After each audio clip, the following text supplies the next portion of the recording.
Okay, we were talking about learner differences, ability and level. And as I was saying, I don't know if this is true for everyone, but in my experience, when someone's talking about learner differences, this is usually what people are talking about.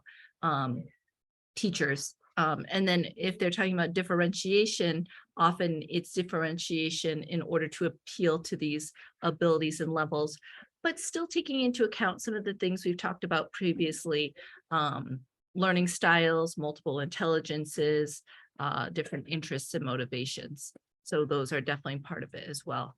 But I think this learner difference is one of the most challenging um, in the classroom. And so I think that's why it's often talked about in my slides. Okay, they were stuck. We are recording and this will be on YouTube, so just bearing in mind. So today we'll look at just kind of a general overview of what we're talking about in terms of ability and level. And then one way to understand ability and level is to look at the stages of language acquisition. So we'll take a little time and look at that. Hopefully you'll find it interesting. I think it's interesting. And in the methodologies class I just taught last semester, the students said this was the most interesting thing they learned. So hopefully it will be of interest to you. Maybe you may know something about it. Hopefully it will be good review. Then we'll look at what areas we can differentiate in and some strategies for differentiation. Oh, Amos, nice to see you too. So just to start us off, I'm sure many of you have experienced working with different levels. So my question here is, what is your experience regarding students in the same class with different levels or abilities? So maybe they're both Form 1, but you notice one is up here and one is down there. What challenges have you encountered? And what strategies have you employed? Have you had any successful strategies? So with this, you can feel free to share in the chat, or of course, you can raise your hand or unmute yourself and share your thoughts and experiences with us.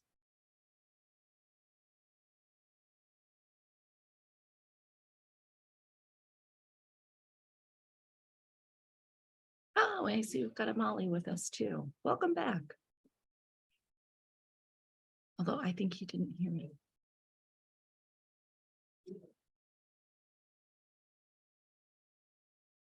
And actually, seeing you there, Amos, reminds me, when I went to visit you at your school for the debate, I wasn't sure if it was a matter of different levels or if it was a matter of actually different personalities. It was somewhat of a typical classroom experience. I noticed in that some students were very willing to share and had a lot to say, whereas others did not. And so not knowing those students, I'm not sure if that's a matter of personality or level. Thank you, Mina, and Happy New Year to everyone. It's good to be back in this platform with the other teachers. It's good to share. Actually, personally, I face a lot of challenges because the school where I teach, the students are not all that exposed. You see, it's all about exposure. Mm-hmm. And the possibility is that some of these students, they have never even, they live in the village. So maybe some of them fear. You see, not have performed so well from primary schools. These students, they fear. So they don't have that confidence to come out and expose their weakness. So sometimes it becomes very difficult for you as a teacher to reach them out. So you may try as much as possible to tell them to be free and expose their weaknesses so that you can see how you can solve them. But it will take more time. Possibly before you even realize where the weaknesses were, you may realize that they have gone through the system and possibly failed. So it becomes a challenge when you are teaching students who cannot open up and speak. But the biggest issue is that the students may be weak.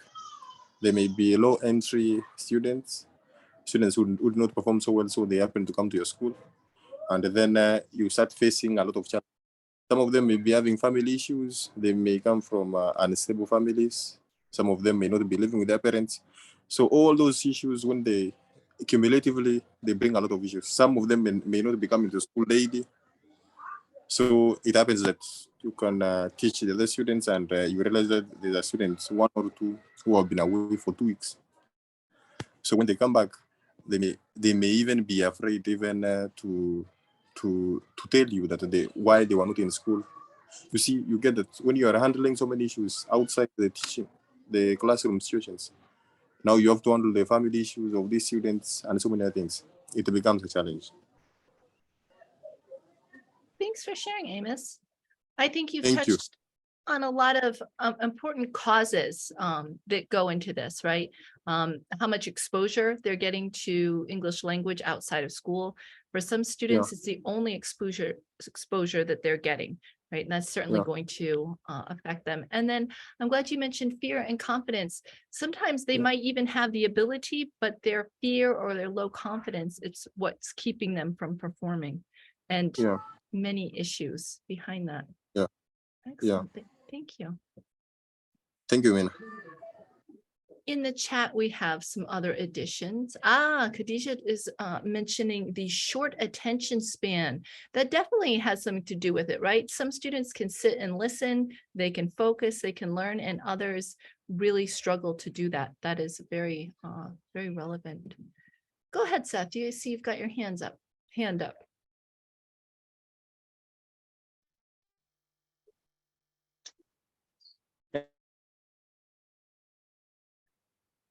Thank you. In Burundi, where I'm working after they have been in primary school in different schools. So for public schools, they are not well learning English. So when they come to secondary school, so they come with very low level of the language, which means that they cannot express themselves, and it is even difficult to communicate with them. Whereas those who have come from private schools, they have a good level of English, which can allow us to communicate with them. So that is a big challenge for us to try to put together those two groups and help them to move at the same pace. The strategies that I use, I try to make groups, and they give activities that they have to share. And those groups have to mix it, those who have a good level and those who have a low level, so that they can help one another. So when it comes to presentation, so I must make sure those who have a low level, they are given the floor so that they can practice. And after some days, you find that they adapt to the system, and then their level increases. This is then what I am doing to put together and help at the same time the two groups. Thank you. Thank you very much. I like the way you put that we have these different backgrounds. We have some students who have a kind of low performing background or low exposure background. And then you have these students coming from private schools with high ability, and you're supposed to put them together and move them all forward as one, which is very challenging. And I liked your strategy. We're going to come back to that later. I have many things in chat, but I saw a hand up. Eric? I think I saw. Yes, Eric, go ahead. Good evening. Hi. According to me, I've seen several cases. First of all, is the education system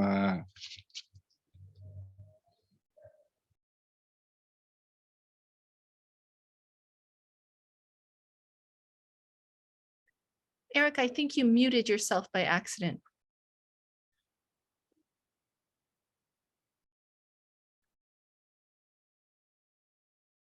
Because we can't hear you, and your microphone icon is muted. I did not mute you.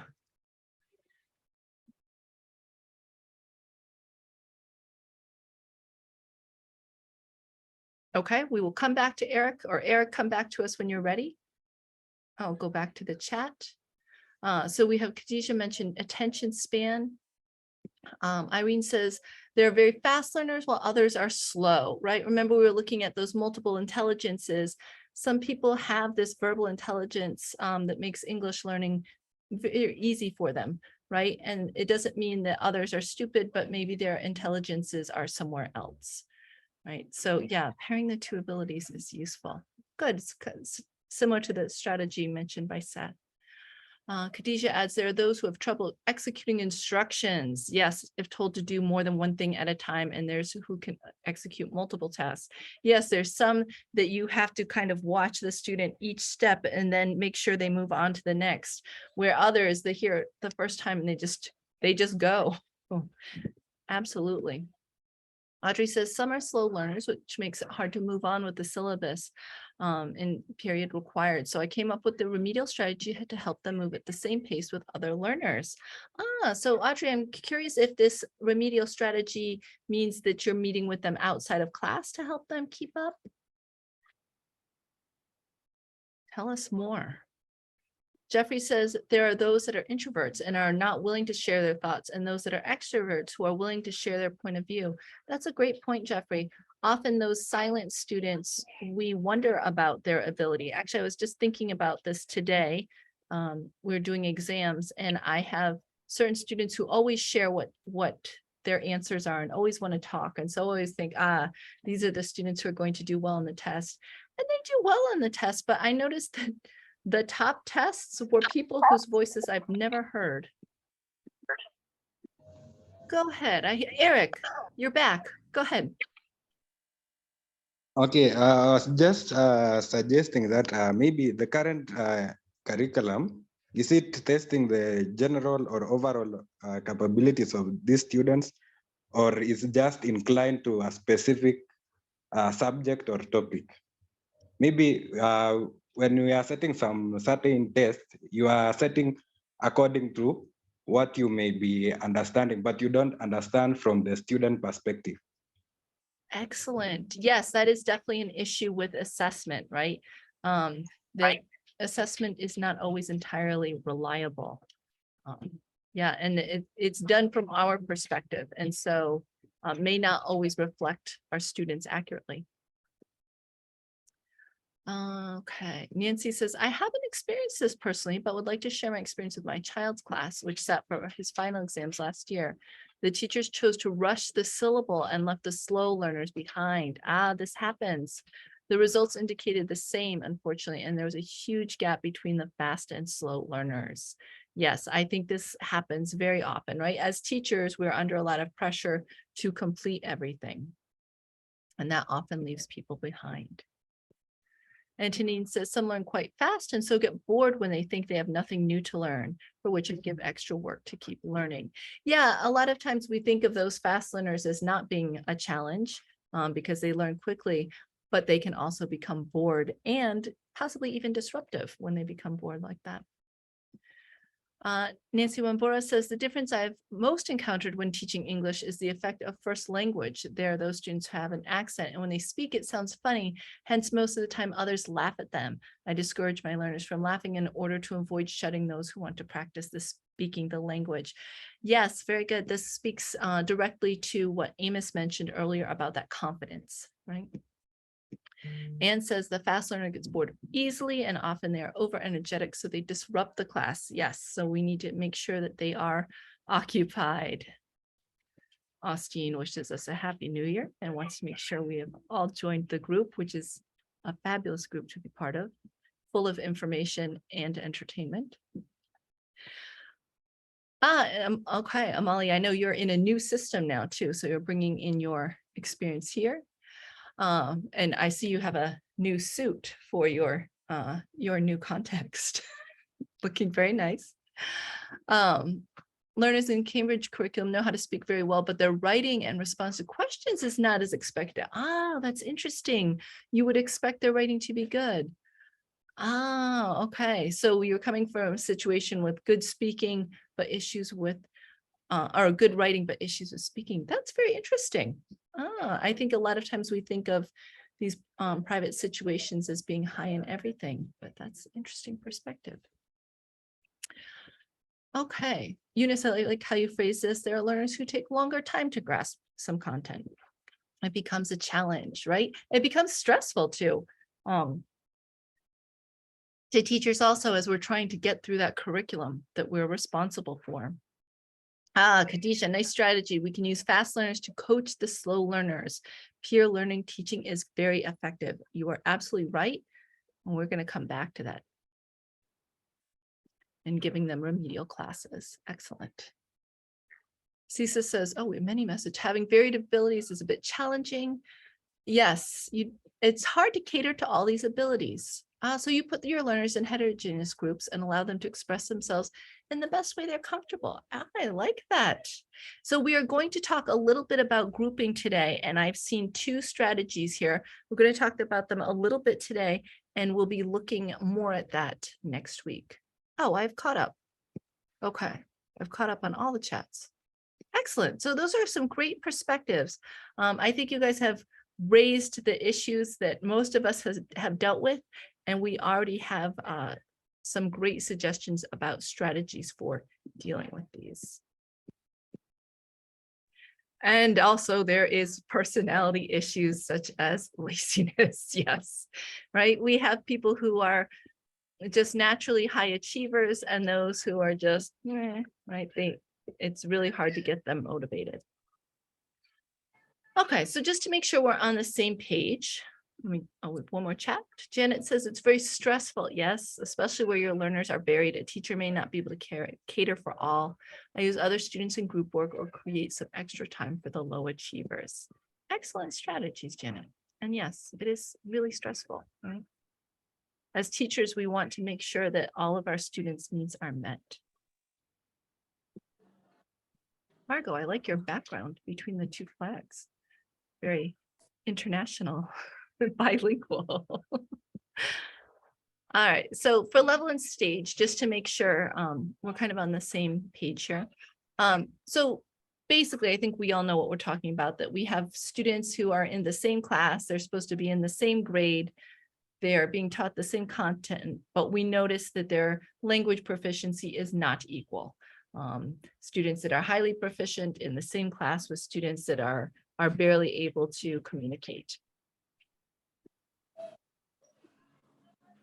So we may refer to this as a proficiency level, how proficient and able to use the language they are.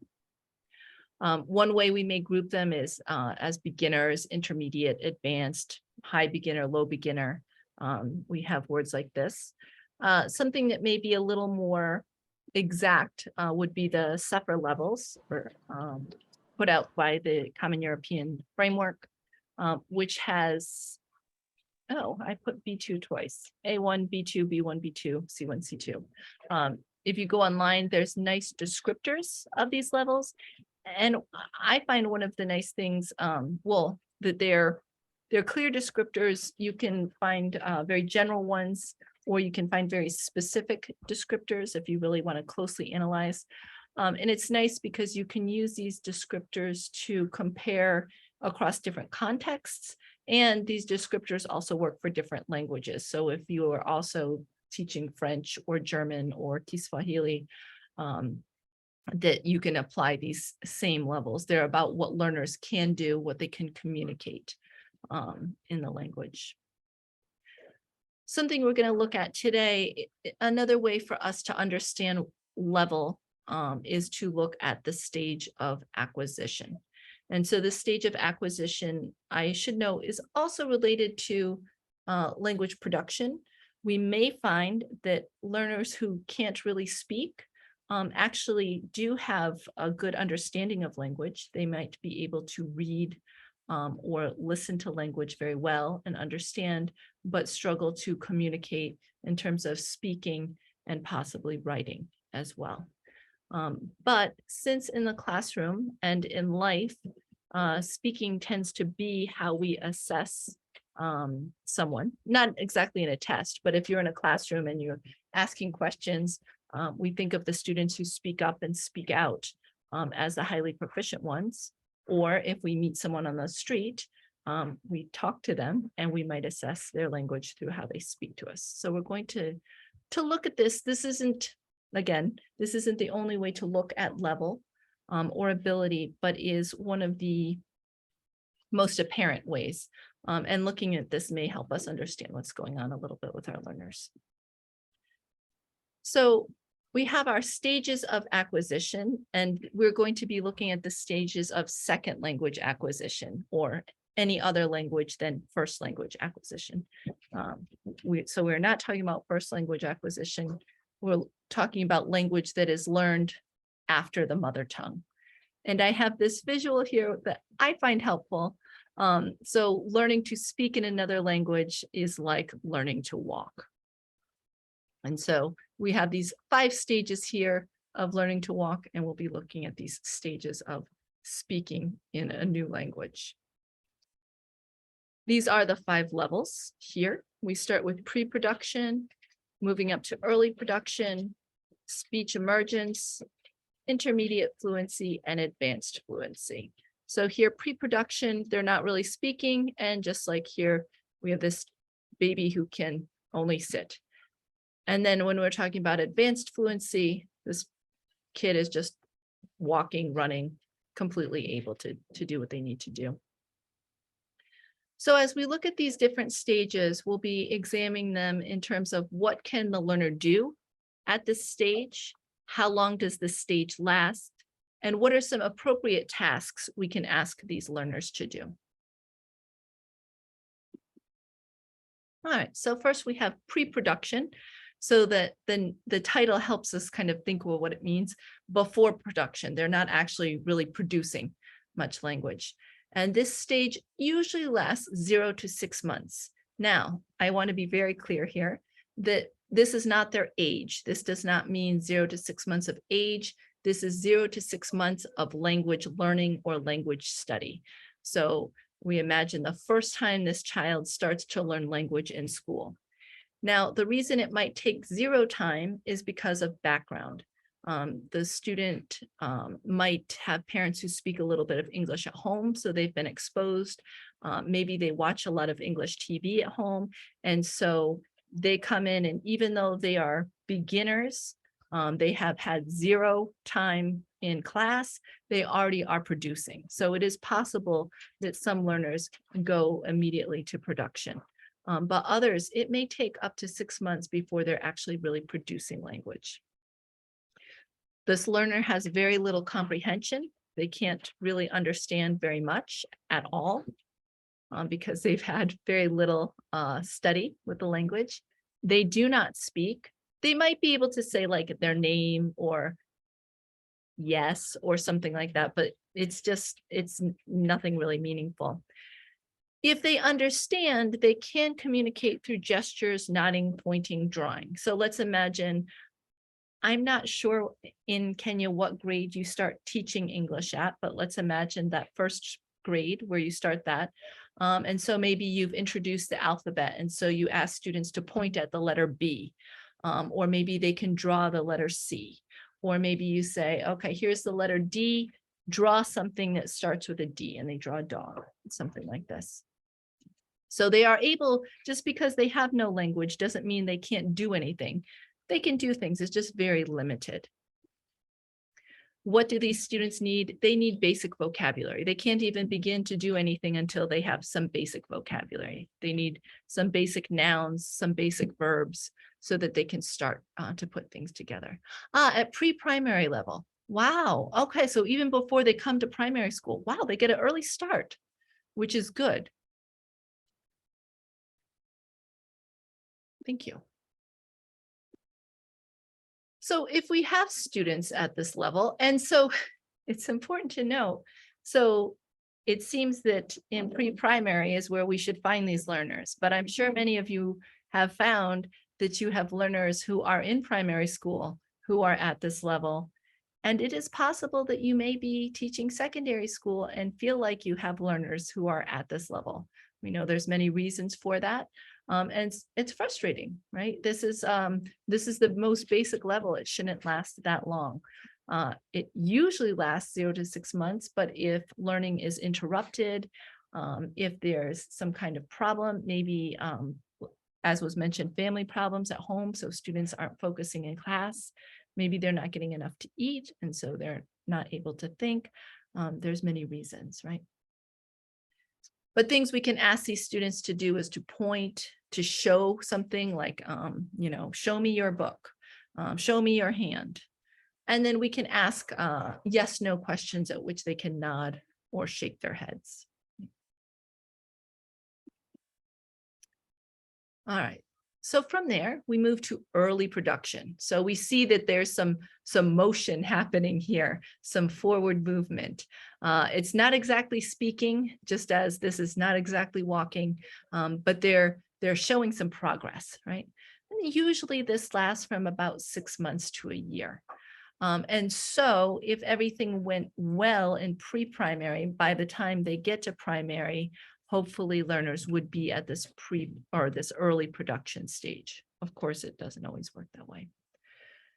At this point, the learner has a very basic comprehension, so they can understand the basics, and they can use familiar 1 to 2 word phrases, right? So they can say things like, thank you, goodbye, I want. They tend to use the present tense. So maybe they even say something like me go, or me right, me hungry, or something like that. Or I hungry.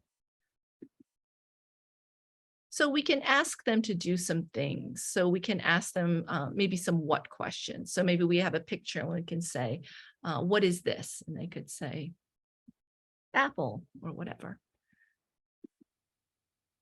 We can start to work with numbers, right? How many? Or locating places, right? Where do you shop? Where do you go if you're sick? And then they can answer with familiar phrases like the store, hospital, things like that. All right, so after a year or so, now they're moving on to speech emergence. So true speech is beginning to emerge, just as this child here is, movement is emerging. We notice this is a long period of time, 1 to 3 years. So this is, if students are on track, this is taking them through most of their primary school years. They have good comprehension here. They can produce simple sentences. They aren't going to be making a lot of mistakes with grammar and pronunciation, but they can string together sentences. And if you have a forgiving ear, then you can communicate with them. What they're looking to do here is expand their language. Their sentences are going to tend to be very short and very simple. And so at this stage, we're trying to push them to do more with their language. They might be even a little bit comfortable here at this stage because they're able to communicate their thoughts and ideas with mistakes. And so they may not feel that motivation to push themselves. We can start to ask them things like why at this stage, asking them to explain how. So pushing them to get a little deeper instead of just saying, I don't know, monkey eat banana. Well, why? Tell us more. Okay, now we're getting up there. We have intermediate fluency. We're adding on another 3 to 5 years here. So this is, we see a long period of time.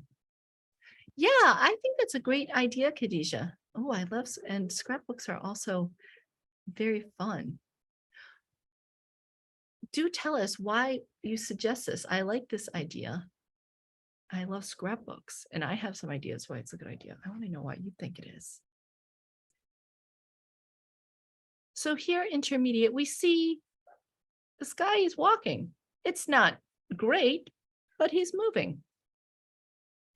So here the learner has a high level of comprehension. They can understand most of what they hear, and they can even produce some complex sentences here, right? The monkey eats bananas because he's hungry. And they're still making mistakes though, but they're making fewer mistakes, and the mistakes will usually tend to be with more complex language.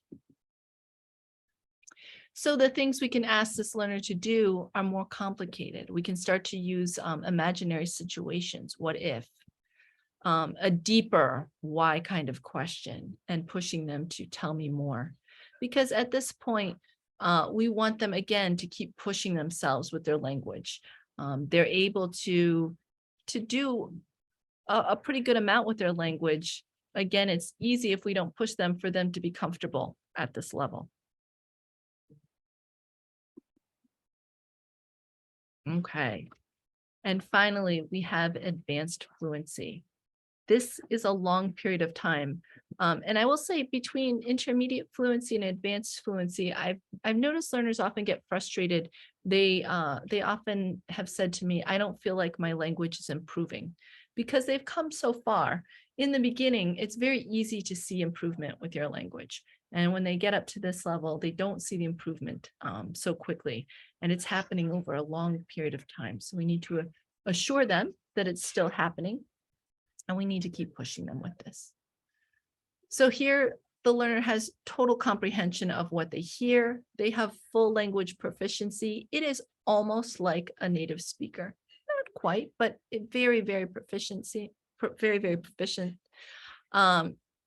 If we are still using this analogy of walking, this learner can walk and even run a race.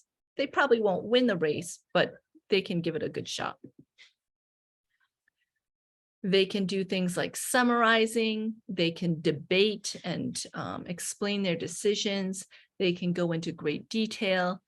And just as an intermediate fluency, we're still pushing them here. They're up so high, but we're trying to push them up to those kind of final, like little icing on the cake details of language proficiency. So it is quite possible you have all of these levels in one classroom. I shared this in the WhatsApp group. This is a nice chart that just kind of shows everything together. It has the stage, a description of the learner, how long the learner tends to be in the stage, and some different examples of things we can ask this learner to do. So we're going to do a little check-in here. You can use the image I sent you in WhatsApp to help you if you need it. And you can answer this in the chat. And if you're not sure, that's fine. You can just give us your reasons. So here we want to match the stage of acquisition with the appropriate activity. So if I ask a student to listen to a song and do the actions they hear, what stage would this be good for? So if in the song it says, raise your hands, touch your nose, close your eyes. If they listen to a song like this and I ask them to do the motions, which stage of acquisition is this best for?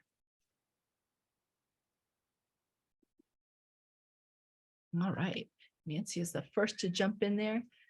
Go ahead, Khadijah.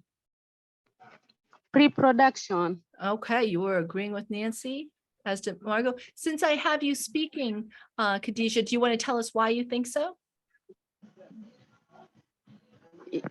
Okay, in pre-production stage, we normally tell the learner, show me this, show me that, circle this, where is, who has.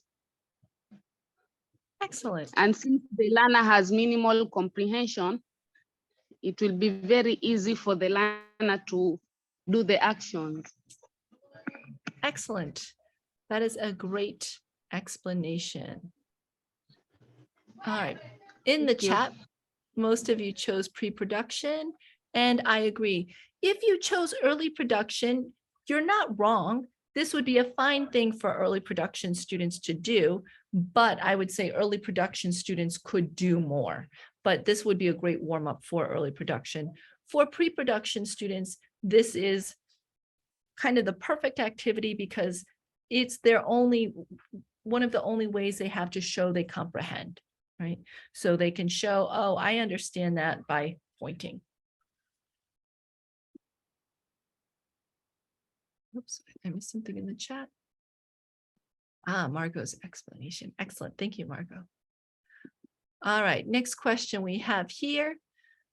So students are told to talk with their partner about the weekend They should compare the similarities and differences between what you and your partner did. I think there's more than one answer. I have one answer in mind here, but there's a couple answers I could take for this. So definitely not pre-production because students are talking. Who would this be most appropriate for?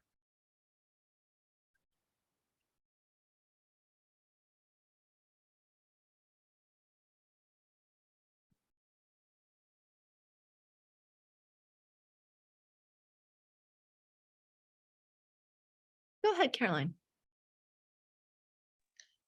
I'll go for advanced fluency, Tell us why you think so. because when you're talking to someone that you understand each other with, you'll have to be very fluent so that they can understand what you mean.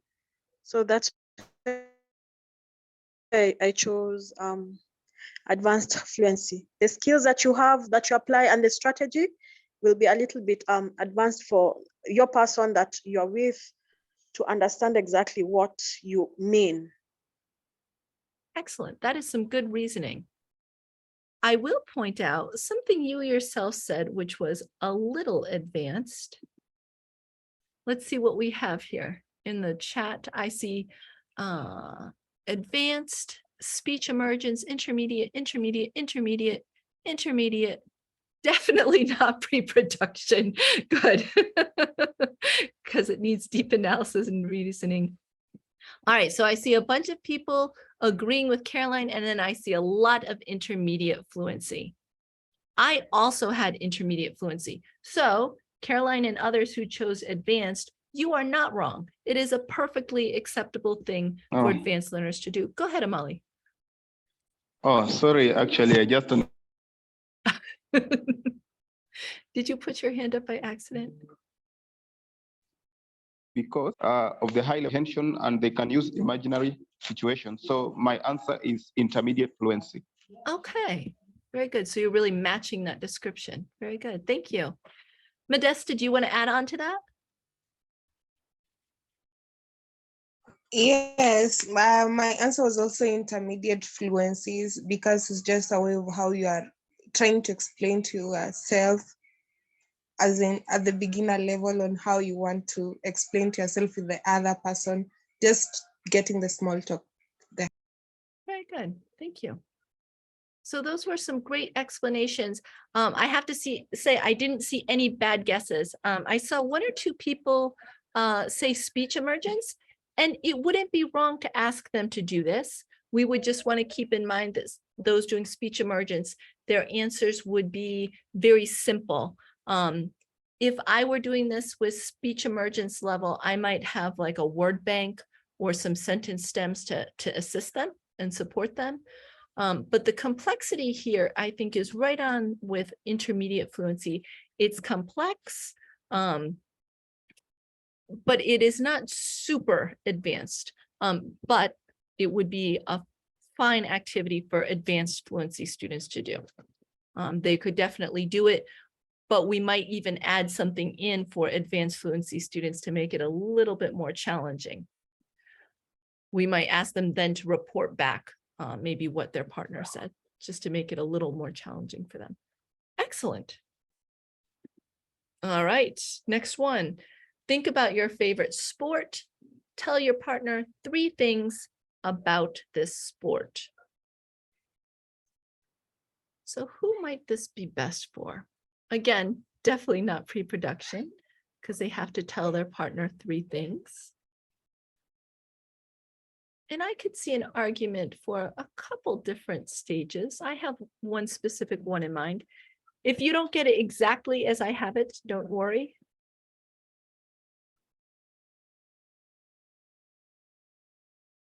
My computer doesn't want me to see the chat. Okay. All right. Nancy and Audrey both say speech emergence. And I noticed you are also writing speech emergency. It is not an emergency, it's emergence. So it is emerging. Just wanted to clarify that because many of my students wrote that on the exam. All right, I see a couple cases for advanced fluency here and also intermediate. I see no raised hands. No one wants to explain themselves.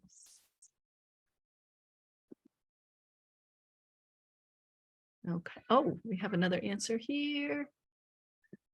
And we have another speech emergency.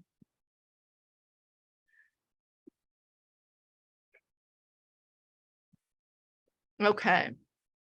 I agree with speech emergence here. So intermediate is not wrong.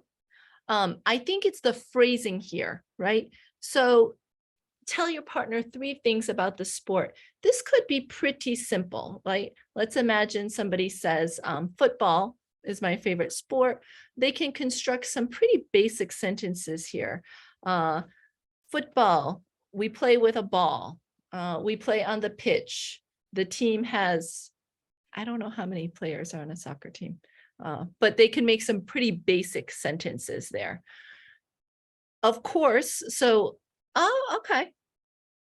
Patricia's arguing for advanced here, and I could see that we can make this into an advanced activity. We can make this into an intermediate.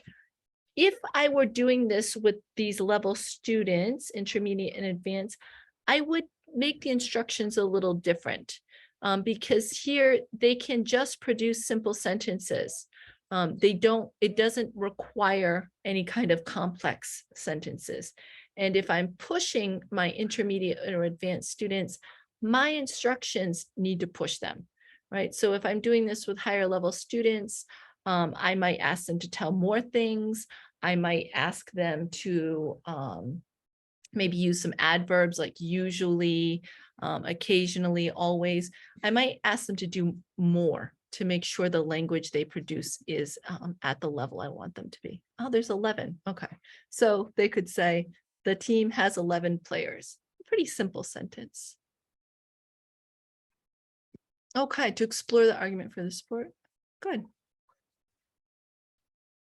Excellent. You could do this with early production, but you would want to keep in mind that you probably just get some words, right? Or maybe very short phrases, something to that effect. Okay, look at the pictures, complete the sentence with the correct verb. Tell your partner what verb goes there. So we imagine there's some pictures, and then they have to say to their partner, she swims, or maybe there's another picture, he runs. Definitely not advanced. What are we looking for here?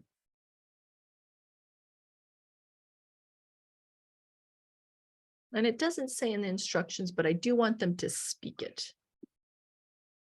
Ah, I see a bunch of early production. And I agree, right? They're producing 1 to 2 words. So here they only need to produce 1 word, and then they're going to speak the full sentence, but another word is already provided for them, right? There might be some other ones that are longer, like plays soccer or football, something like that. Excellent. Everyone is on board with early production. Great. Okay, last one. Maybe you know what the answer is. Maybe I tricked you. So let's see. Imagine you are a sports announcer, and then I play a video. Describe what's happening in the video and provide commentary as if you were a sports announcer. Audrey's all over it. Advanced, advanced. I see a hand up. Go ahead, Amali. I think in my opinion, definitely it will be advanced level, because actually in that case, they need to debate and explain, of course, those whatever they are trying to explain. So I'll go for advanced fluency. Very good. I agree with that. Thank you. Yeah, there's going to definitely be some argument, like what exactly is happening here, looking for just the right word choices. In the chat, I see creativity as part of this. Eric says, definitely. Lillian points to how retelling, this is one of the key features. And also, I think there's something else here that is very advanced. If you're doing a sports announcing, you can't say, He kicks the ball.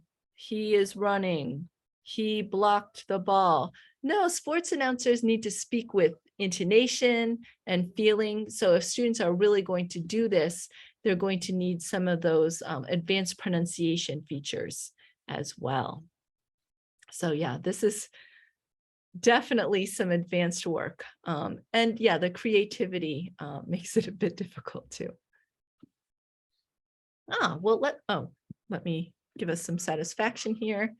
Yes, this is advanced fluency. The learners have full proficiency to be able to describe and retell what's happening here. Excellent. Well, you have all done a nice job of showing and explaining your understanding here. So now why does this matter? This matters because this is the situation that most of us encounter in our classrooms, that even though these students are approximately the same age, they're in the same grade, we often in one single class have different levels of acquisition. It's nice if we only have 2 or 3 different levels, but you may very well have all 5 levels in one classroom, and this is very challenging. We want to remember that there are a number of reasons for this. Some of the reasons, well, all of these reasons are beyond our control, but the reasons aren't necessarily our students' faults, right? There's different issues about their background situation, where they were learning before, their home situation. Do they have a talent for language? Are they motivated? Many different things to do. If their education was interrupted, that can be have a big impact on things. So we're not blaming our students for being at these stages or levels, but this is the reality of our classroom. Khadijah adds the age, IQ, ability, motivation, attitude, personality, learning techniques, living environment are among the factors we can add. Gender in the list. Oh, Khadijah, tell us more. I agree. Tell us more. That is actually a topic that we haven't examined in our learner differences.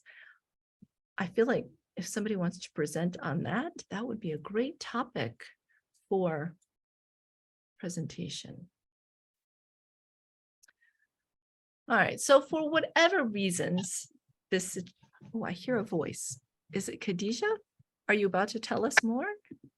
Yes, I wanted to tell you more on gender.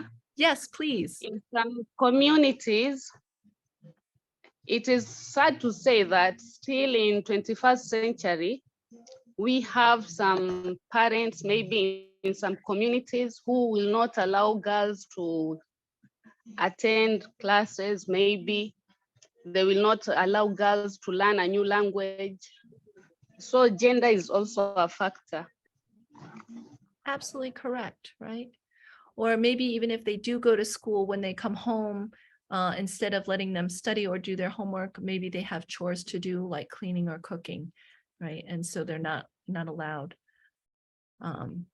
Yeah, gender is a very complex situation in terms of the brain, but of course, social situations as well, right? Thank you for sharing that. So we can't control what happens with our students before they come to us, and we can't control what happens with our students when they go home. So all we can focus on is what happens in the classroom. So we have this situation. What can we do? One of our solutions is to differentiate. We have these different people, and as Seth said earlier, they're from all over, but we want to put them together and move them forward together. How can we do that? So differentiation is the key. Now, differentiation is not easy. And the more students you have, I think the harder it is to do. And I know some of you have many, many students in your class, but it is not impossible. And we can at least try, right? We're not going to be perfect. Let's say you have 60 students. I will tell you, your 60 students are different in at least 60 different ways. You cannot come up with 60 different things, but we can kind of group them, right? Before we move forward, Eric is adding that gender, females tend to grasp a language faster than males, basically the same environment, same background, but girls will tend to grow more than boys. We do notice that they tend to be more mature, bit more studious. Another aspect of gender, physical changes that occur in teens would hinder some from participating fully in the classroom. Thanks for pointing that out, Nancy. We may notice, for example, girls being absent regularly from class, and this is going to impact their learning. Right? So 3 things that we can differentiate for our learners are content, so what they learn, how they practice, and assessment. For this presentation, we're only going to be looking at assessment in terms of formative assessment. And if you were here and remember way back, I don't know, last maybe April or May, we talked about assessment. Formative assessment is the informal assessment that we as teachers do when we think, okay, that's a high student, that's a low student. We might even make some notes. But this assessment is not about grades or tests or exams, because even though we have different students at different levels with different abilities, when it comes to grades and exams, most of them have to take the same tests. Whether that's fair or not is debatable, but we can't give different tests usually in the same class because of curriculum standards. Eric, go ahead. Before we continue, I would like to ask maybe one question. Because we are learning about our students or both will grasp the knowledge. Does it mean that the retention of this knowledge will be the same for high learners and those who are slow learners? In a perfect world, it would be. In a perfect world, we would be able to give the time both to the learners and to preparing the lessons and the materials for proper differentiation. In the real world, it doesn't usually work out that way, but we can at least keep our low-level learners from being completely left behind while also offering some challenge to our high-level learners. I think, sadly, to be honest, I think that's the best we can usually hope for in real circumstances. I wish that we could make sure that they all in the end, perhaps over the years, they may be able to, because if we manage not to leave anyone behind, they have a chance to catch up. But I would say, you know, at the end of the week on a unit, learners are going to have different levels of understanding. But hopefully no one is left with nothing. Yes. Okay, I agree with Elizabeth. And unfortunately, the time that we have is usually, that's why I say in a perfect world, we'd be able to put in that extra time. But it's not always possible. So yeah, the number you have in public schools. So that's why I recommend splitting it into at least, I think, 3. Differentiate for 3 levels. So this is, and we're going to be focusing mostly on practice here. Also, just to make sure we have a working definition, differentiation is ensuring that what a student learns, how he or she learns it, and how they demonstrate it is a match for their readiness level, interest, and preferred mode of learning. So this speaks to all the differentiation that we've been talking about, all those learner differences. Again, this is the ideal, right? And we are living in the real world. Okay, so differentiating content.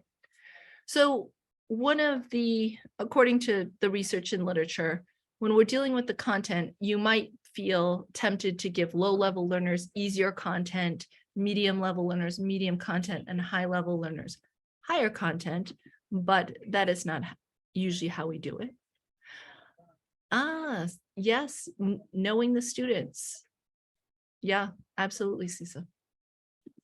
So the students are all getting the same content, but we're asking them to do different things. I will also say that while your students may not arrive in the same place in terms of their knowledge, I think a realistic goal is for everyone in the class to learn something and feel like they've moved forward.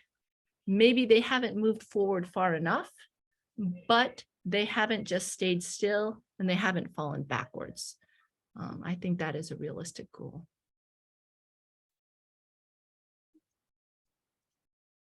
Ah, Modesta. Yes. Don't let me forget about that. Okay. Something else. Research and literature recommends that we teach to the middle. We teach to the middle, and then we make adaptations for lower, and we make adaptations for higher, but we set ourselves at the middle. When we have the middle, then we can support our lower level learners by reviewing the relevant concepts. So as we start teaching, I don't know, a verb tense or whatever the topic is, we make sure that we start out by reviewing any previous knowledge related to it so that we are activating background information. Background information helps everybody to get on that same level, right? Some students have that background information right here and ready to go. Other students, that background information is, I don't know, in their foot somewhere. So we need to bring everybody up to this level so we can start to move forward. When possible, we want to provide visual and audio input. This is for the different learner types. I noticed a lot of times, not necessarily here, but in different contexts, teachers who just talk and they don't put anything on the board. They're introducing new vocabulary, they're introducing grammar rules, and the board is empty. Many learners need that visual support with them. If necessary, if there's some key things that maybe you want to put into L1, you can do that as a teacher. Of course, you're teaching mostly in English, but there might be something that you really just want to say briefly in the L1 if you have it, or allow other students to explain in the L1. And also allowing students to prepare ahead of time. So you might say, tomorrow we're going to look at Unit 2, we're going to look at this, this, and this. Then lower level students can go ahead and start to look at that the night before to prepare them for the next day's class. And actually, I'm a pretty good language learner, but when I was studying in Korea, I was the slowest student in my class. That's never happened to me before. I've always been a top learner. The other students in my class were 2 Japanese housewives, and they just studied and watched Korean videos all day. And so they were learning much faster than me. And so when the teacher started telling us what was going to happen in the next class, and I started to study before class, it really helped me a lot. I was still the slowest in the class, but I wasn't completely lost. While we're teaching to the middle and we're providing the support for lower levels, we can also be challenging our higher level students. They have a lot of expertise. When possible, we can ask them to explain things to the class. We can give them responsibilities such as translating into the L1 for other students or modeling. We might ask them to use the language and perform a skit for the class as an example. We might also direct them to other resources. We might give them some extra work so that they can continue to move and expand afterward, so that we're making sure to give them that challenge. Yeah, I think that technology can be very helpful, right? Having slides or something like that can really help with that visual support.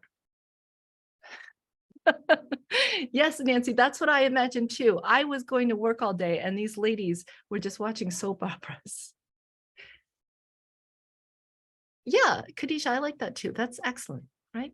And this also helps them direct them to be more responsible for their own learning as well, which is ultimately what we want, right? As teachers, we're there to support, but in the end, continuous learning is left up to the learner. All right, so once we have the content differentiated, so whatever new topic that we're presenting to the class, it's time to practice, right? So making sure that we support learners in these, so we can model the activity or have one of our higher level students model it. So if they have to fill in a gap or they have to rewrite the sentence in a different tense, we might have one of our expert students come up and show students how to do that. I find that often students actually have the language knowledge, but they don't understand what to do. I think this goes back to something Khadijah was saying about instructions. This was a strategy mentioned by many of you that we can use mixed level groups so that higher level learners are supporting lower level learners. And if we feel that they can't do this themselves, we can assign them different roles. Seth, I think you mentioned that you actually, the presentation part is something that you assign to the lower level learners. If you let them, the presentation part, usually higher level learners will take on that role because it's easy for them to speak in front of the class. But I like that you are actually pushing your lower level learners to make sure that they get a chance to do that too. Right, so you might mix it up. Same level groups is also a strategy. Somebody else mentioned this where they're working with heterogeneous group or homogeneous groups. And so they have different tasks. So that would take us back to the stages of acquisition.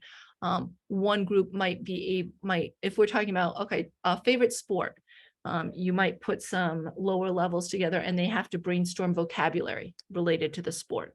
An intermediate level have to come up with some basic sentences, and maybe your advanced level have to maybe write out a description of a game and what happens in that sports game, something like that. So we can give them different tasks like that.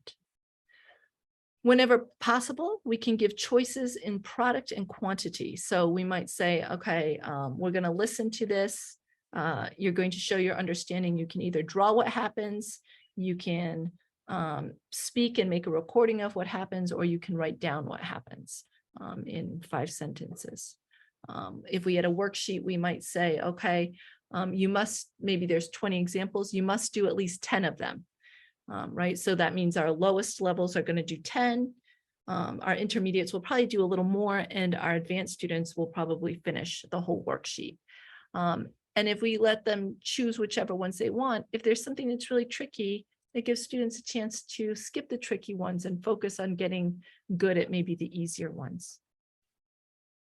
Someone else mentioned this, having extra tasks on hand for students who finish quickly, something that's fun and challenging, not just more rote exercises.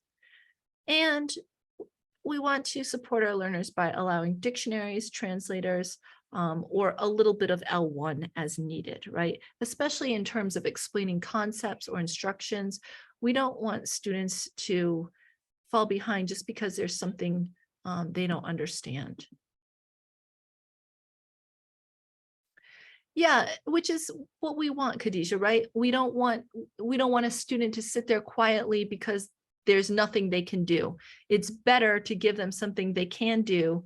And maybe it's not what they should be able to do, but it's better than nothing, right? I feel like even if a student doesn't pass, maybe they fail the level and they have to repeat it, at least they didn't waste their time that year, right? Go ahead, Seth. Well, I want to speak about using L1 and using books which are translated. This is what is causing us a big challenge here in Burundi, because they consider that English and the French are close languages, and some teachers then prefer to translate English words into French. The consequence of this is that the learner is not going to develop fluency, because before speaking, the learner is first going to translate words, which then it takes a lot of time. It's the same with the L1. So on my case, I forbid the use of translated books for secondary school students. It's forbidden in my classrooms. The system that I'm using is paying off, because after 3 years of studies, my students are performing where they can speak, they can hear, they can interact with other people, in a very good English. This is what I want to contribute. Excellent. Thank you. Good job. Way to persevere. I do want to clarify, I'm not advocating for translated books. However, if there was some instructions or maybe a grammar rule that in English is very complicated, I'm not opposed to using L1 to make sure students are not missing any information. But I certainly wouldn't, I definitely agree that that input is necessary for them to develop proficiency. So certainly the majority of class should be in English, and we want the students producing English. And I also agree that translation does slow things down. Quick question, pair group work. When we have a mixed group, a heterogeneous group, high levels and low levels working together, who benefits the most in these groups? Any thoughts or ideas?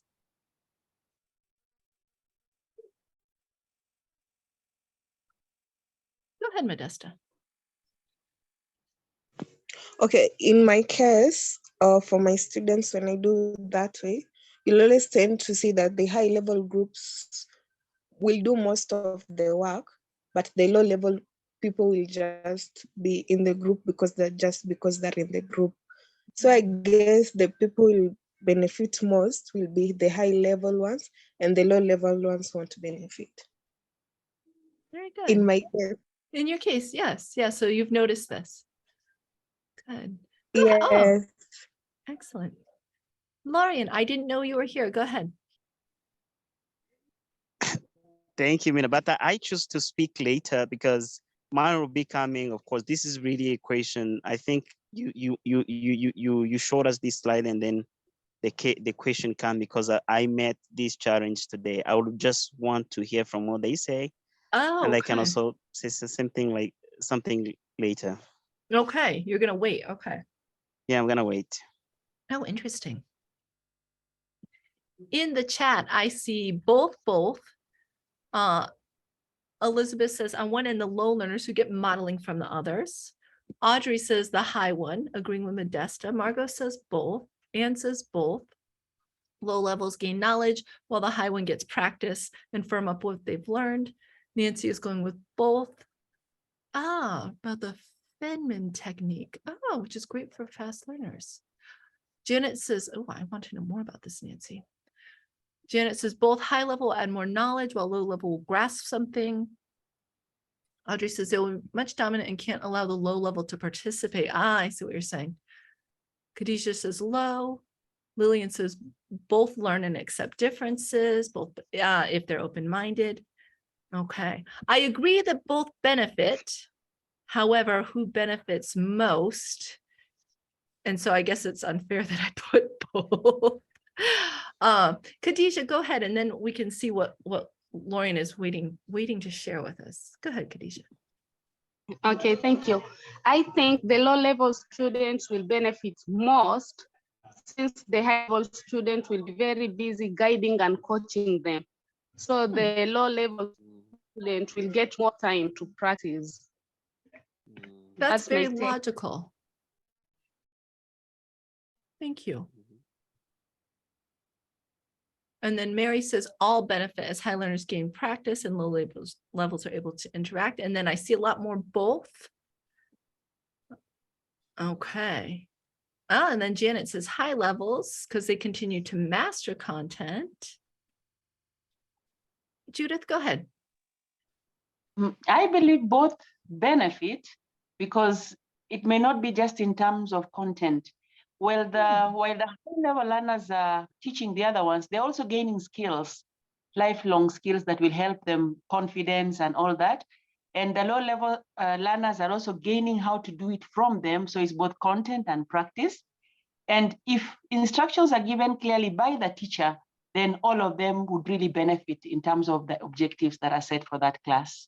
Thank you. Thank you. I like your emphasis there on instructions, right? Very good. And Margot wholly agrees with you. Josiah, go ahead.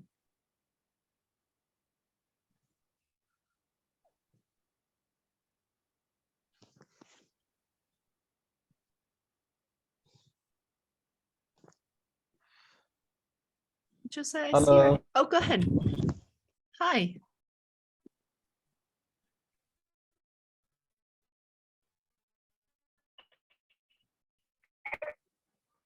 Oh, sorry. I was in I couldn't. Can you hear me now? How are you? Good. It's kind of cutting out a little bit. Benefits more while low and low level students work together. I think the high level student benefits because kind of the students giving out information, most of the information comes from the high level. So probably is the discussion or any kind of action needed, or the more you give your mind. So I think high level students benefits more. Okay, because of that I hope you can- explanation. Yes, yes, I was able to. Okay, thank you. Thanks, Josiah. All right, so Josiah's giving his vote to the high level because of that process of explanation. In the chat, we see Eric is going with both. Abdamat is going with high level. And Mary is also agreeing with high level. Okay, Lorian, you had an experience today. Tell us.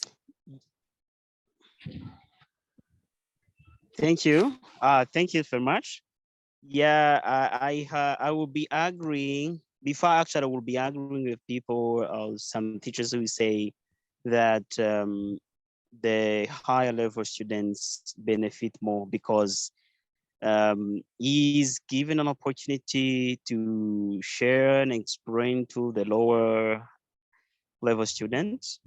Yeah, that's what I had in my mind. But this thing I think changed today because I gave a pair work to my students, and then I had to mix them with the lower level and higher level students to be in pair. Then I experienced a challenge, something that I didn't expect. Then one group came later, just submitted the work late, maybe like after 10 minutes. I didn't even know that they have submitted. I was rushing from class to the office. So then I asked the students why they submitted late, and then explained it to me, something that I think shocked. He told me that when we're working, I had to, I wouldn't actually do every work alone. I wanted to engage my fellow students. And then because actually she was slow, and then he would be engaging her to the work, and this affected their work. Actually, what I saw is that the student was really happy with the work. So for me now, I changed. I had to think about like, then what is happening here? The students, for me, I thought like maybe the high level student isn't working because it's really basing on the lower level students to be working the work, the task I've given them. So for this reason, now I'm just challenged who benefit most if we want to give an effective pay work. Yeah, this is really challenged me today. Even haven't really found how can we give a best and effective pay work to the students if I have based on the experience I've made today. Oh, that's really interesting. I think you also have a very special student there too. I think many students wouldn't take the time the way your student did. What a lovely person.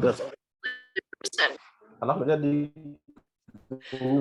napunguzanga uvimbe. So I see we have some more comments here in the chat. So we have another vote for high level from Amali, Carolyn with low level, and Lillian with higher level, pushing the low level, and all with excellent reasons. Okay, so none of you are wrong. And I definitely agree that everyone benefits when these groups work together if they work together well. But the research shows that generally, not always, but generally it is the high level student who benefits the most for reasons that were mentioned by those of you who chose high level. For one thing, you may think you have an understanding of something, but until you have to put it in words and explain it to someone else, it may not be as solid as you think. I think often as teachers, we experience this. I know that I always knew grammar as a native speaker, but until I had to teach grammar, after I started teaching grammar, oh, now I really know grammar. I never understood grammar more than when I started teaching grammar. So it's that process of having to take these ideas that, oh yeah, no, I understand, but actually putting them into cohesive words. And then also that process helps with the memorization. If the other students start to ask questions and they have to think about, well, why is that? This can all help. Of course, the lower levels are definitely learning, they're getting that modeling. And there are certainly circumstances where lower learners do learn more. If you have higher level groups or higher level learners who aren't really putting much into it other than just modeling, then the lower levels are going to benefit. But if they're really doing the work, helping others, explaining others, they're actually getting the most benefit. I'm not saying this to say that these types of groups aren't useful, but it can actually be very helpful in motivating those groups. Sometimes when you put higher level learners with lower levels, they'll say, oh, I don't want to work with that person. They can't even speak, blah, blah, blah, blah. If you take them aside and explain to them, you actually learn a lot by explaining. It might help them to motivate and be a better teammate. Go ahead, Nancy. I saw your hand was up. Thank you, Mina. I do have a question with regard to what Lorian just shared. As a solution to the problem of the low-level student, would it be advisable then to give them more time when you're pairing them so that then they can work at the pace of the lower level student rather than giving it the same amount of time you'd give it during the class? I think that's an ideal solution. It might not be a practical solution, right? If we don't have the time, then we don't have the time. But if we do, then yes, right? Knowing that time is being used wisely. Yeah, I think time is a big factor in all of this. In fact, in our session, it's already 6:22. So this was going to be our breakout room. And actually, I'm going to assign this. So this is something for you to think about. I'll send a picture in the WhatsApp after. But imagining that we have this worksheet, and we are going to have learners working on this worksheet. It's not even a speaking work, but what would we do to differentiate this practice, making it approachable for both lower and higher level. So I'll send that to you in the WhatsApp. The other was more of an interactive sort of thing. So here, the objective of the class is that students will talk about a favorite memory and they'll use the past tense. Basically, I want them to use the past tense, but I'm going to tell them, oh, I want you to talk about a favorite memory. And here are some questions they should answer. So for this, I'm going to give them choice. They can be in the talking group, the note-taking group, or the writing group. The talking group, in this group, student A will tell student B their story. And then student B will write down 3 things that their partner said and that they will switch. So this is how they will talk about their favorite memory, and then they'll also record what their partner says. In the note-taking group, students will look at the questions first and they'll make some notes. And then when they're ready, then they will turn to their partner and they will share their story, but they have a chance to make notes first. And then finally, we have the writing group. In the writing group, the students are going to write down the full answers to the questions. And after they have written out their answers, now they will turn to their partner and they can either speak, or if they prefer, they can read their answers. So my question for you, which task is the hardest? And how have I scaffolded the easier tasks so that lower levels can participate?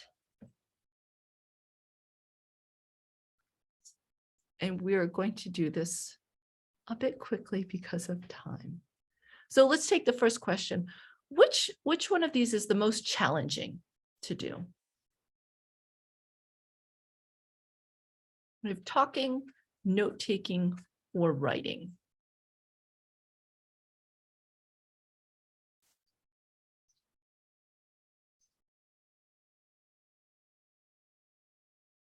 I myself would say that this is the hardest. It asks speakers to speak without any preparation. They're going to pair up with their partner and they're going to start speaking. So this would be an intermediate to advanced speaker who doesn't need to prepare. They can just go ahead and tell a story. This has some scaffolding in place.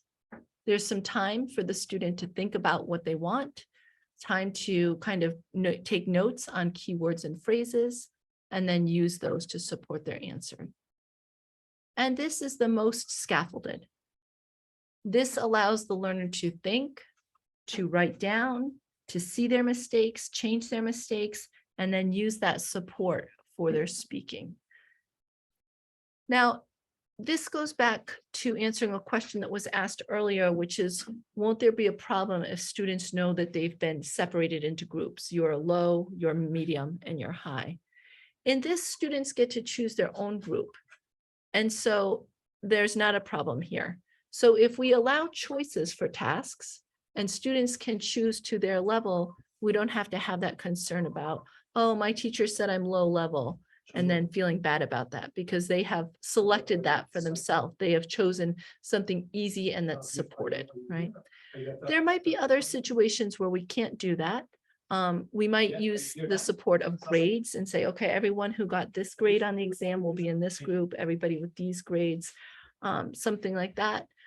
Because yeah, we don't want to say to somebody, you're a low student, you're in a low group, but we might use other things to support us in that. Sorry, I was hoping for that to be more discussion, but because of time, we're just kind of pushed through. If you are interested in more, this is a chapter written by Stephen Krashen and a couple others about the stages of language acquisition, and that's where that chart came from. And that American English, the webinars that they do, those series, a colleague of mine did I thought an interesting and useful one about opening and closing routines for mixed level classes and a ways to adapt those routines for the different levels, and again allows the students to select the level that they think is appropriate for them. We are back in action, so I'll see you again in 2 weeks. Although I won't be doing most of the talking, we have some members of LPAC who will be leading us on differently abled or special needs students. I'm really looking forward to that. It's something that I'm a bit weak in my knowledge about, so I look forward to learning. We will then be looking at effective group work, kind of building on what we talked about today. And then February 21st, we have something that kind of pairs large classes and mental health, also by an LPAC member who will be leading us in that. Yes, I will do that, Khadija.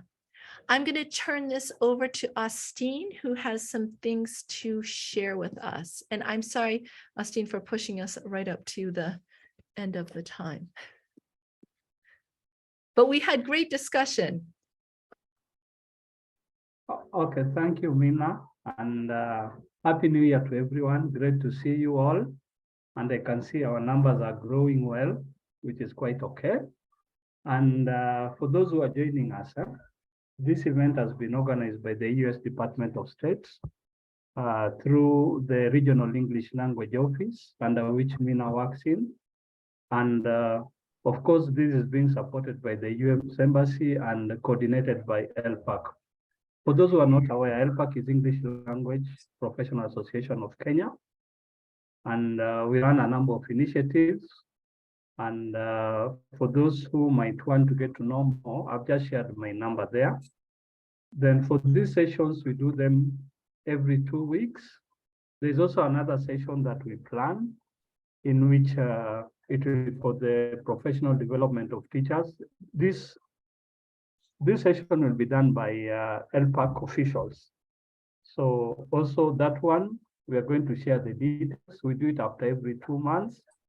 And meanwhile, there's still quite a lot that we are going to do. And I'm happy that some of us heeded to the call to be able to share with us some of what they are doing. So we look forward to learning more. And also for those who are interested to become fully paid members of ELPAC, we are going to share the details on the larger WhatsApp group. So I just wish to thank you all. And also to the new members, feel free to be joining these forums and also participate. And of course, there are certificates that we offer at the end. So we'll keep engaging you, but we need you to be on the larger ELPAC group so that you can be able to get to understand some of the things that are happening. So thank you all. And I think like Mina said, we look forward to the next session, which will be coming on the 24th, as you can see on our screen. So thank you all and see you on the 24th. Mina, back to you. Thank you. Thanks very much. And thank you all for being here. And as Khadijah says, thank yourselves for having such intrinsic motivation to be here with a little extra extrinsic with the certificates. But yeah, thank you also for awesome participation, great discussions in the chat and also speaking. And just a reminder too, as I mentioned, ELPAC members will be leading some of our future presentations. If you think you're a person who would like to do this, get in touch with me. You don't have to do the entire time. If you have something short and you just want to present for 15 minutes, 30 minutes, whatever you want. If you have an idea, but you don't know what to do with it, reach out to me. I'm happy to support you with this. But let me know soon because we have a lot going on and time passes quickly. And I want to make sure that we have time for everything we want to do. So thank you all. Have a great night. And I have some things I'll share with you in the chat, including this, the video of this. Bye all. Thank you, Mina. Thank you, Austin. Bye, everyone. Thank you. Bye, everyone. Bye. Bye-bye. Bye all. Bye. Thank you. Bye. Bye. Bye-bye. Till next time, 24th. Goodbye. Thank you.